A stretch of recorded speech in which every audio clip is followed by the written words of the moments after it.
Welcome to the Teaching Football Podcast. I'm your host, Mike Debates. Thank you for watching and sharing with your family and friends. And remember to hit the like and subscribe buttons at the end of this video. In this episode, we're going to look at my argument for adding an upper room or icon room to the Pro Football Hall of Fame. We're going to start by briefly discussing what Hall of Fame is, why we should have an icon room, and in part one of this video, we're going to look at the offensive players and the specialists. In an upcoming episode, we'll look at the defensive players and the coaches that I think should end up in the Upper Room Hall of Fame. This is not an original idea of mine. A few years ago, Deion Sanders, in an interview, stated that he thought there should be an upper room for the Pro Football Hall of Fame to separate the great from the greatest. And that has gotten more traction a little bit, not necessarily with the Pro Football Hall of Fame people, but with some fans. But why do we have halls of fame anyway? We create a hall of fame for whatever interests us, and it's a way to pay homage and show respect for the people that have become great in a particular field. There's the National Cowboy Hall of Fame, there's a National Quilting Hall of Fame, and there's a Rock and Roll Hall of Fame. And all of those people that are in those halls of fame are important to those interests. When it comes to sports, I think all pro sports leagues, the four major sports leagues, football, baseball, basketball, and hockey, I think they've all been around long enough where we can start separating the great and the greatest. We already have halls of fame for all of them to separate the good from the great. But there are players in each sport that have become iconic. And depending on your generation, all you have to do is say the name of a particular player and people will remember watching them play and will bring up their arguments as to why those players are the greatest. In basketball, you have LeBron, Shaq, Kobe, Jordan, Magic, Bird, Russell, and Robertson. In hockey, you have Ovechkin, Lemieux, Gretzky, Messier, and Richard. In pro baseball, you can go back well over 100 years. You have Bonds, McGuire, Clemens, Canseco, Maddox, Reggie, Mantle, Maris, DiMaggio, Lou Gehrig, Babe Ruth. So a long list of iconic people that even casual fans and even people that aren't sports people know who they are because they go beyond the sports. And sometimes you end up with people that have same last names and you have to differentiate them. In baseball, there's two great pitchers, both named Johnson. Walter Johnson from the early 1900s and Randy Johnson from the 1990s. In hockey, you have Bobby Hall and his son Brett Hall, both Hall of Famers and both great players in their own rights. And in football, you can't talk about Peyton Manning and just say Peyton or just Manning. You have his father Archie and his brother Eli, and if he was still quarterback of the Denver Broncos, you'd have Sean Payton as his head coach and George Payton as his GM. So you'd have Peyton for the Broncos. So we have to differentiate some of those players by more than one name. And we need to start showing respect for the players that have, in a sense, transcended the normal greatness of their particular sport. Michael Jordan is one that really was best known at times for commercials. In fact, there was a time where his basketball income was just a fraction of what his endorsement income was. That's how iconic he became. And so we need to start looking at that with pro football players. And we need to show respect for them. And I think that we should have an upper room or an icon room at the Pro Football Hall of Fame. Now, what is the criteria for this? Well, Pro Football Talk in August of 2025 had a list of who they thought should be in that upper room or that icon room of the Pro Football Hall of Fame. And that's a list that I worked off of. Now, I adjusted it a little bit. I left a couple people off because I did my list more for my generation, what I'm familiar with. Most of my list comes from the Super Bowl era. So anything pre-Super Bowl, I kind of left out. But my list comes from basically starting in the late 60s, early 70s, up to today. Now, how do we determine who is an icon? Who deserves or belongs in that upper level? Pro Football Talk standard was, well, you know them when you see them. And that is somewhat the case. And at the end of part 2, I'm going to present my case for how we determine who should be in that icon room in the future. But before we jump in, I think we should look at a quote by George Allen, a former NFL and college coach. He said, "Success is what you do with your ability. It's how you use your talent." And I think all the people on this list, in this offensive category, and the specialists that we're going to look at today, maximize their ability. They maximize their talent. Some of them have records that may not ever be touched. Some of them were just very good players on very bad teams that lifted their teams beyond what they potentially could be. But we're going to start our list looking at the running backs. The running backs are the original stars of pro football, going back to the 50s, 60s, 70s, and into the 80s. And this is the list that Pro Football Talk had as their icons for the running backs. Number 32, Jim Brown, arguably one of the first great pro football players.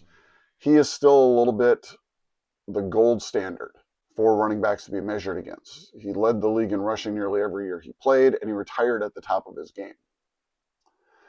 In the bottom left corner, you have Earl Campbell, number 34. He was a 5'10", 220-pound bowling ball that could run over you, through you, around you, or by you.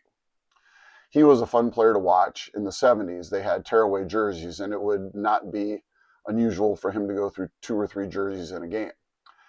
You can also find the clip on YouTube where he ran over a Rams defender, ran over a linebacker, and cracked the linebacker's sternum.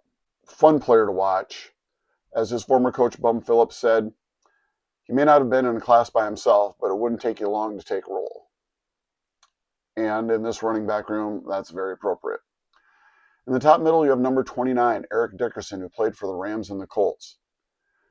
He was a 6'3", 220-pound back, so several inches taller than Campbell, but the same size. He had a very upright running style, and he was powerful and graceful and amazingly fast. He still holds the record for most rushing yards in a season at over 2,100. With the way teams are platooning backfields today, I don't think that record's ever going to be matched. The bottom middle, you have Sweetness, Walter Payton, the icon of the Chicago Bears. At one time, the all-time leading rusher in NFL history before his record was eclipsed. He was an Iron Man. He was so well respected that now the Man of the Year award, which used to be just called the NFL Man of the Year award, is now the Walter Payton Man of the Year award. And that's considered the highest award a player can get. It's so exclusive, in fact, that you can only be nominated 3 times. And if you don't win in those 3 times, you cannot be nominated again. Some people think one of the biggest travesties in pro football is the fact that when the Bears won their Super Bowl in 1985, Super Bowl 20, that Peyton didn't get a touchdown. The top right, we have number 20, Barry Sanders of the Detroit Lions. I would argue one of the best offensive players, if not one of the best football players ever. He carried Detroit teams into the playoffs. He had very few, not even star players, he had very few really good players with him. Defenses were okay. The other offensive players were all right. But Barry basically carried his teams. All you got to do is watch his highlights. And he was beyond amazing. He was about 5'8", 210 pounds, very fast, faster than he looked. He rarely got caught from behind. Sometimes he did, but it took the fastest players on the other team to do it. But he would have the most exciting 1-yard runs in NFL history if you'd switched him and Emmitt Smith. And I would argue that Barry had played behind that Dallas offensive line with quarterback Troy Aikman, with wide receiver Michael Irvin, with Hall of Famer guard Larry Allen, with potential Hall of Fame guard Nate Newton. I think Barry Sanders would easily have the all-time rushing title. And I think that he would have been close to 30,000 yards. He's 4th right now at just under 16,000 yards. But that was playing on some not very good teams with nobody to take the pressure off him. Speaking of the Dallas Cowboys and Emmitt Smith, number 22. All-time rushing leader in NFL history. Another smaller, thick running back, very powerful, not quite as fast as maybe as Campbell and Dickerson, but still had the speed to break away. Very physical running back, hard to tackle, good out of the backfield on pass plays. I don't have a problem with him being the all-time rushing yards leader. He played behind a very good offensive line, played with some other stars that took the pressure off him. Another great player. But this is the running back room that I think definitely merits higher status. As a fan of the Denver Broncos, I'm happy that Terrell Davis is in the Pro Football Hall of Fame. I think that he deserves to be in there. But I don't think that he rises to the level of these players. All of these players are iconic. You mention them to people of their generation, and they know instantly who you're talking about. Since we talked about Emmitt Smith, let's talk about the offensive line, and we'll start with guard number 73, Larry Allen. 11-time Pro Bowler, 6-time first-team All-Pro. Mountain of a man, 6'4", 330, dominated physically, great run blocker, well above average pass blocker. There's a highlight of him actually. They were playing the Saints, and I don't remember who the quarterback was. It might have been Aikman, but they threw an interception, and a linebacker got the ball and took off and had his momentum going down the far sideline. Larry Allen started out in the middle of the field, and about 30 yards downfield, ran down that linebacker. He's an offensive guard. He's 6'4", 330. Usually the guards are the least athletic players on the field, and he ran down a linebacker 30 yards downfield to save a touchdown. The next guard you have, number 64, the Minnesota Vikings, Randall McDaniel. I enjoyed watching him play since I grew up in Minnesota and got all the Minnesota Vikings games.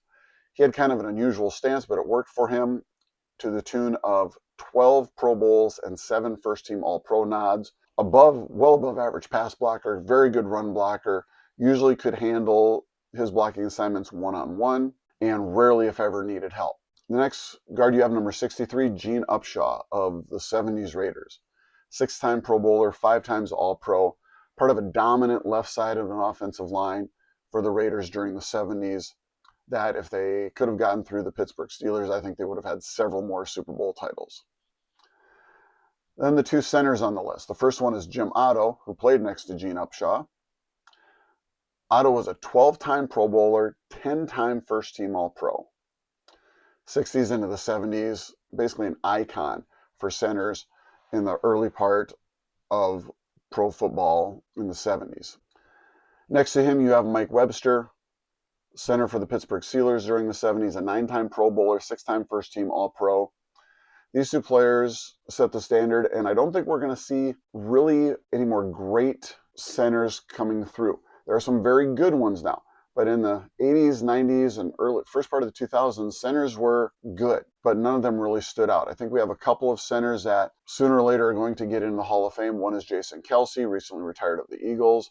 Another one potentially could be Creed Humphrey, the current center for the Kansas City Chiefs. I think Kelce will probably get in. I think Creed Humphrey, barring anything weird happening, I think he has a good chance to get in too. They're both very good at doing multiple things as far as centers go.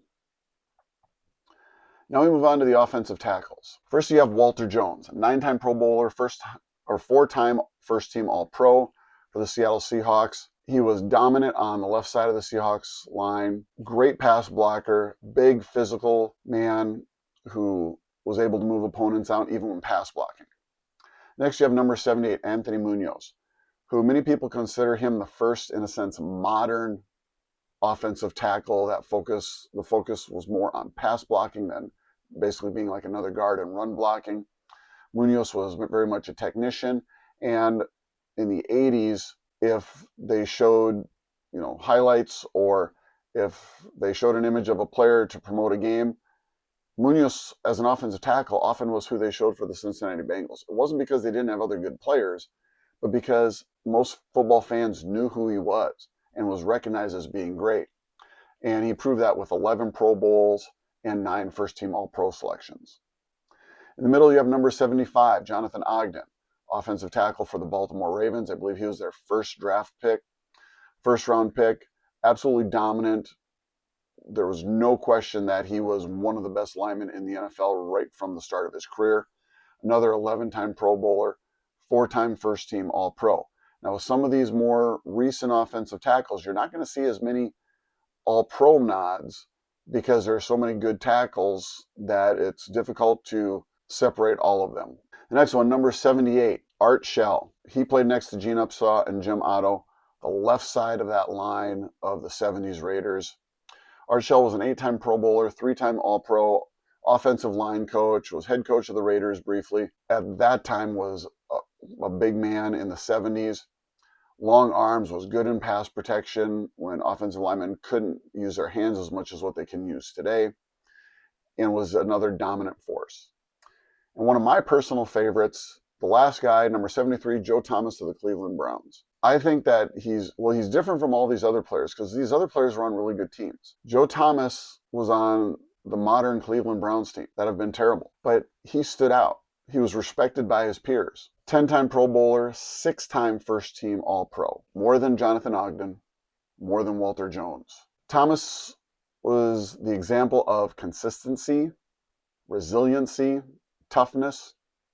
He played 10,363 consecutive game snaps. His playing streak finally ended in his last season when he tore his tricep, and at the end of the season, he decided to retire. He never missed a snap in a game, rarely missed a snap in practice, and it was usually because the coaches took him out. In 6,680 pass blocking attempts, he allowed 30 sacks. That's 0.004%.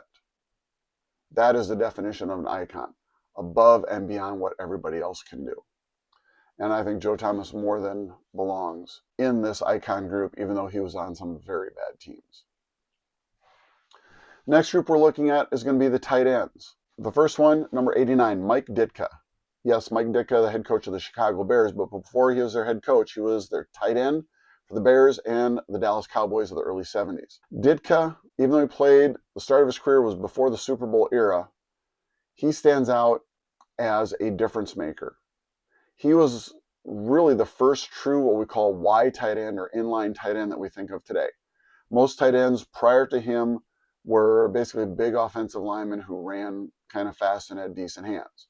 Ditka was definitely much more of a receiver and held many NFL records and Chicago Bears records that some of them are still in his name, some he's only been knocked down a notch or two. So a dominant tight end, great receiver early on in his career.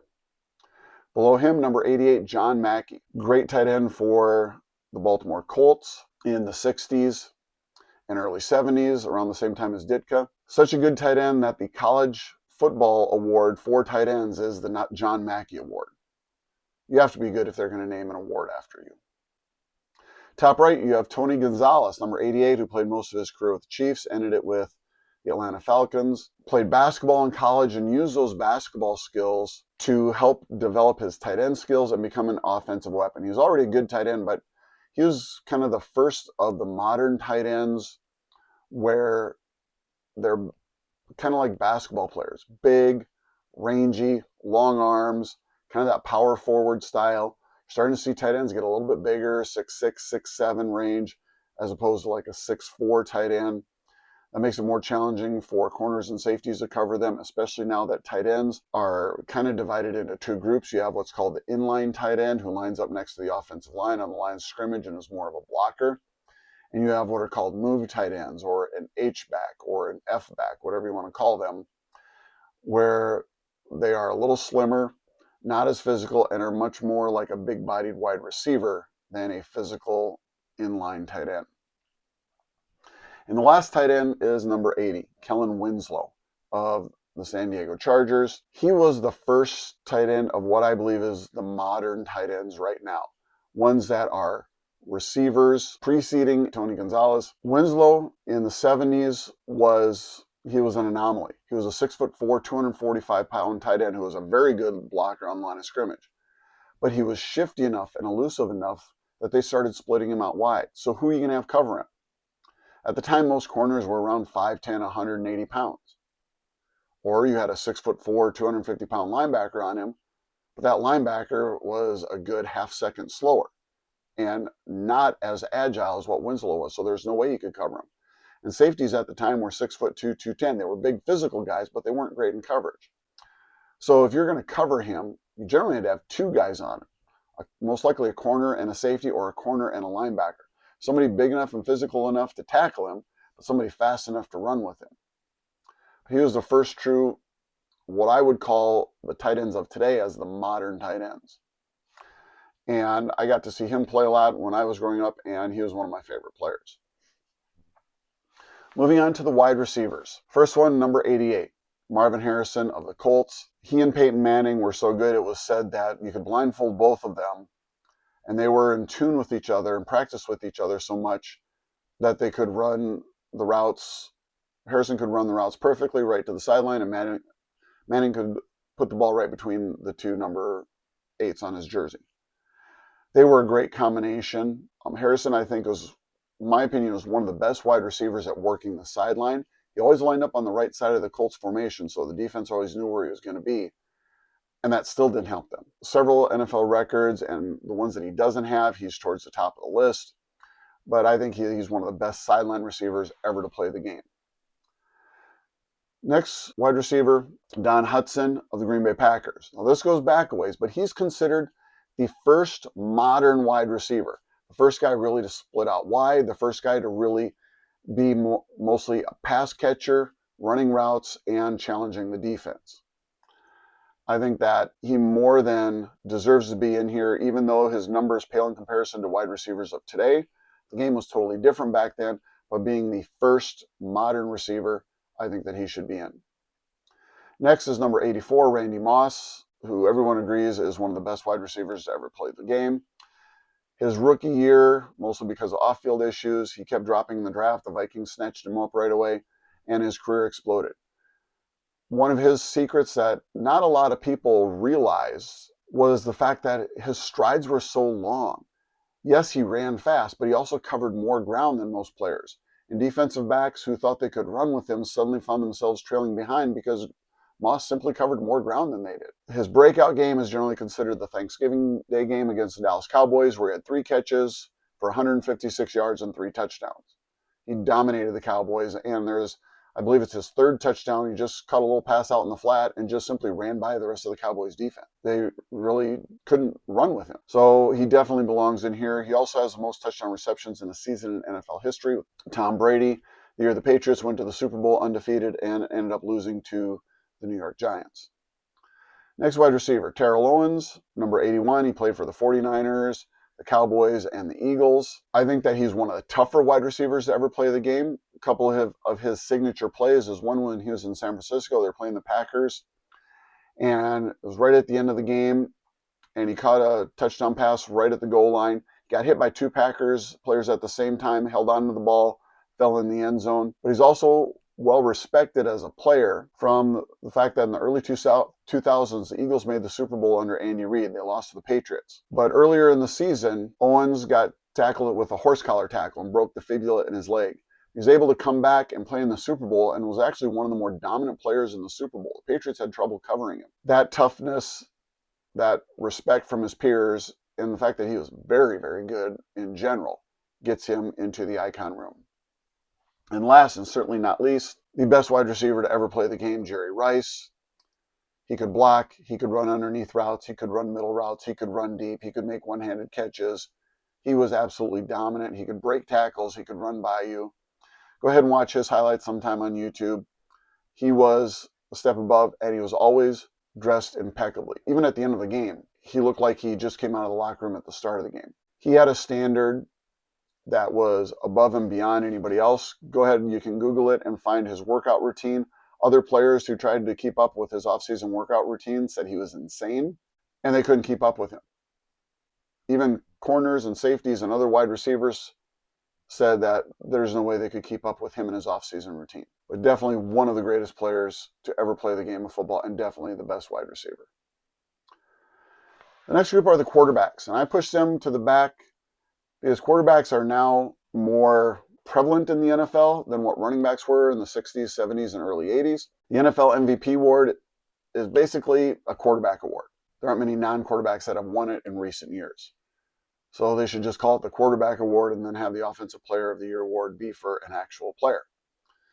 As Mark Schlereth on the Stinking Truth podcast says, quarterbacks play quarterback. They don't play football. They're not football players. They play quarterback. Well, that's quarterbacks of today. Some of these quarterbacks were dominant in their own right. We'll start with number 7, John Elway. You see an orange number 7, and you're a football fan, you generally know who they're talking about. John was one of the best players ever, one of the most athletic quarterbacks up until the more recent players like Lamar Jackson and RG3. John was so good, in fact, that he forced a trade. He was drafted by the Baltimore Colts, didn't want to play for them. He didn't like the head coach, didn't like the ownership structure, which was kind of in flux, forced a trade to the Denver Broncos. Elway was also drafted by the New York Yankees and was a baseball player. And one baseball scout said if he had focused just on baseball, he would have been a shoo-in Hall of Famer. One summer that he played baseball for the Yankees minor league organization, he led their minor league team in every offensive category. Hits, doubles, triples, home runs, RBIs, batting average, everything. He had a cannon for an arm. Receivers would often have a cross on their chest from the stitching of the football if they didn't catch it with their hands. Receivers often got jammed or broken fingers. And the jugs machines that they have, the machines look like they have 2 spinning tires on top that can throw the footballs. They couldn't get those machines to rev high enough to simulate Elway's arm. If they did, they could only use the footballs for about 5 or 6 reps, and the footballs would be shredded.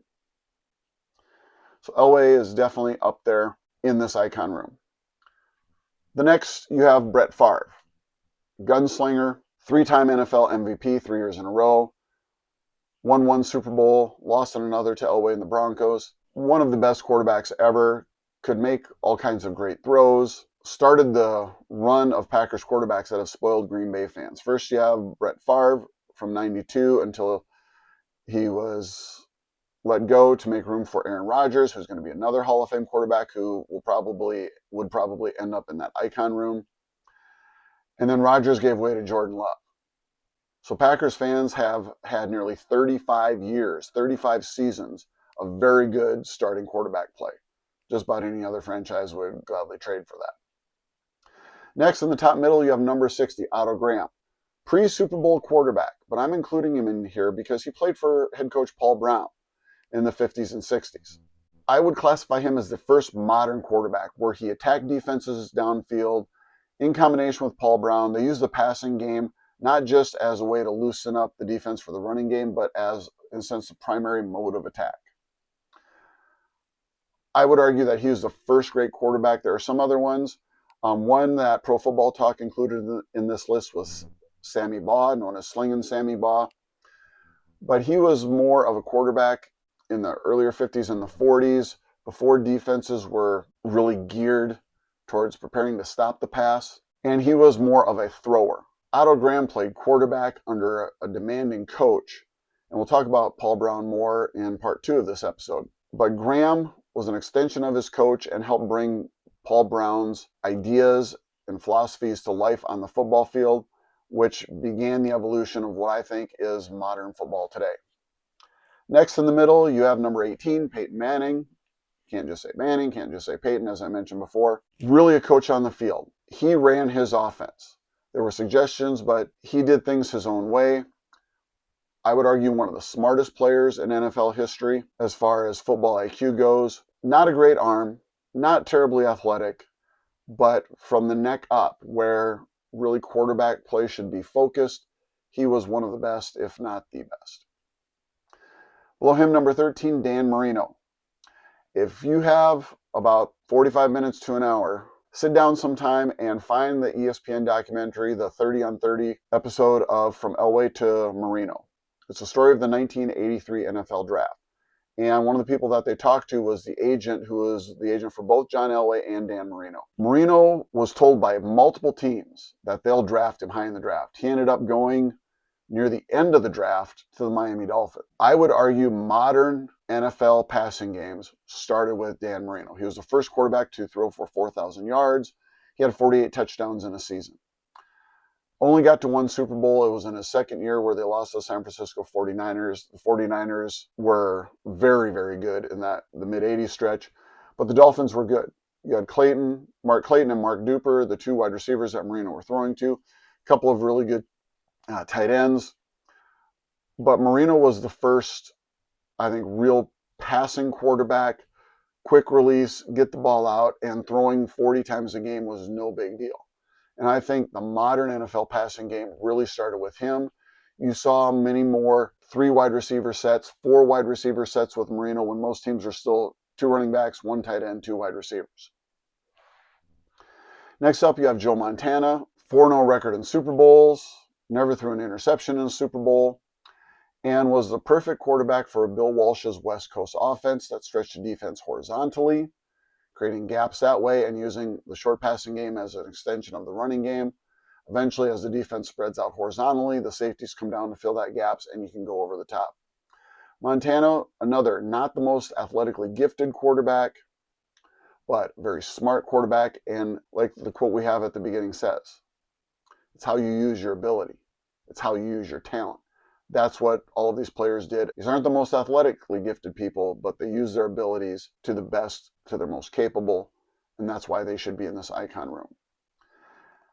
And the last quarterback, number 19, Johnny Unitas, the first great quarterback of the Super Bowl era. Career started, he was cut by the Pittsburgh Steelers, ended up finally with the Baltimore Colts, and led them to a couple of football championships prior to the Super Bowl era, and then got them to the Super Bowl. One of his wide receivers described catching a pass from him was like reaching up and pulling a peach off a tree. It just hung there. Definitely one of the first great quarterbacks of his era. Very tough based on how the game was played back then versus now. But definitely another iconic quarterback, somebody that is, in a sense, a gold standard. Now, obviously, Tom Brady is not in this list. But like I said earlier in this video, to be in the icon room, first you have to be in the Pro Football Hall of Fame. Now we're going to look at the specialists. Just going to look at some kickers and punters. The Pro Football Talk list included Devin Hester as a return man. I'm not going to argue that Devin Hester is potentially in the icon room as a return man. And he's definitely a Hall of Famer. He's definitely a weapon as a return man in pro football. However, with the way the game has changed with the modern kickoff rules, I don't think we're going to see many other great return men ever, in a sense, make it to the Hall of Fame. So I'm just going to focus on the kickers and punter. First one is number 3, Jan Stenerud, Kansas City Chiefs in the 70s. The first great soccer-style kicker, kind of set the precedent that way. Very good clutch kicker early on, but really the first dominant kicker who was a weapon in NFL history. Next, number 4, Adam Vinatieri, South Dakota State alum. The only player in NFL history to score 1,000 points with 2 different clubs, 1,000 with the Patriots and 1,000 with the Colts. 4 Super Bowl rings, 3 with the Patriots, 1 with the Colts. Arguably the best clutch kicker in NFL history, obviously the Snow Bowl. And you could make an argument that Tom Brady wouldn't have nearly as many Super Bowl rings if Vinatieri didn't kick some of those game-winning field goals, especially the first Super Bowl against the Rams, stepping up in that pressure situation. And the lone punter in the icon room, and really the only punter in the Pro Football Hall of Fame, and I think that punters have been overlooked, but Ray Guy of the 1970s Oakland Raiders. The first punter that was really a hang time weapon punter. His punts would stay in the air seemingly forever and allowed his coverage units to get down and limit returns. I think more punters should be in the Hall of Fame. I think that over the next few years, we're going to start seeing more kickers and punters at least be considered, if not actually getting in. And now with the field goal record being extended for years and years and years, it was Tom Dempsey and a 63-yard field goal.